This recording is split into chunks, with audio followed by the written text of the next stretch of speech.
BTV에서는 방송 후 지역의 변화를 전하는 힘이 되는 우리 이야기를 전하고 있습니다. 오늘은 성면 철거가 진행되는 학교 현장에 대한 관리 감독의 변화를 담았습니다. 1급 발암물질인 성면은 먼지까지도 위험해 보다 엄격한 관리가 필요한데요. 저희 보도 이후 엄격한 관리는 물론 조례 개정과 함께 감시 활동도 강화될 것으로 보입니다. 보도에 주하영 기자입니다. 지난 1월 겨울방학 성면해체 중인 학교. 성면에서 떼어낸 조명기구 등이 학교 밖에 덩그러니 쌓였습니다.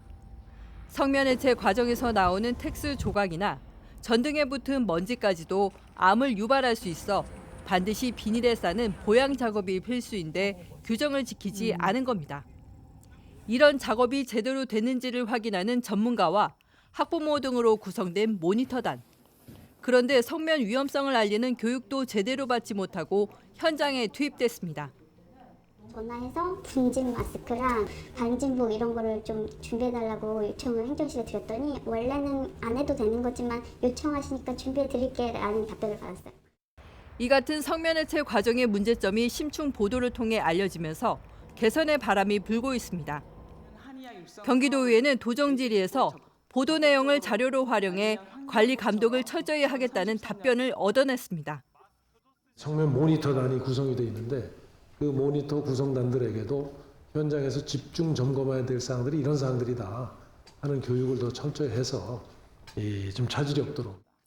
모니터단의 전문성 증진을 위한 교육 의무와 현장 검증에서 마스크와 방진복을 지급하는 의무도 조례로 입법 예고됐습니다. 박옥분 경기도의원은 이 같은 내용이 담긴 학교 성면 안전관리 및 지원에 관한 조례 일부 개정 조례안을 제출했습니다. 심층 취재를 하는 걸 보면서 이 방송의 위력을 느꼈고 함께 방송국과 같이 이 문제를 접근하면 이 문제가 해결되겠다라고 생각하는 의지를 갖게 됐고 또 조례까지 바꿀 수 있는 동력이 됐던 것 같습니다. 성면 관련 활동 전문가들은 이번 조례로 안정성이 강화될 것으로 본다며 보도에 대해 고마운 마음을 전했습니다.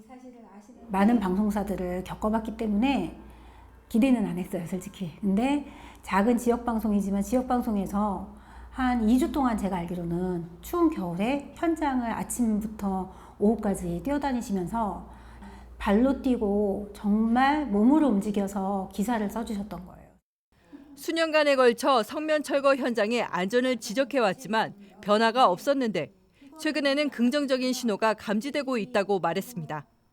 조례를 개정하기 위해서 몇 년 전부터 작업을 했었어요. 근데 이거는 꼭 개정하지 않아도 문제가 없지 않느냐 이렇게 해서 모니터단들한테 어떤 처우를 했는지 그리고 모니터단 활동이 어땠는지가 사실 드러났기 때문에 그 조례를 만드는데 큰 역할을 했어요. 폭염이 시작되는 여름방학.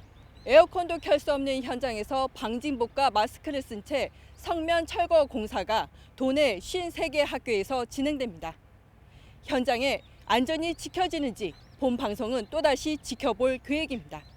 BTV 뉴스 주하영입니다.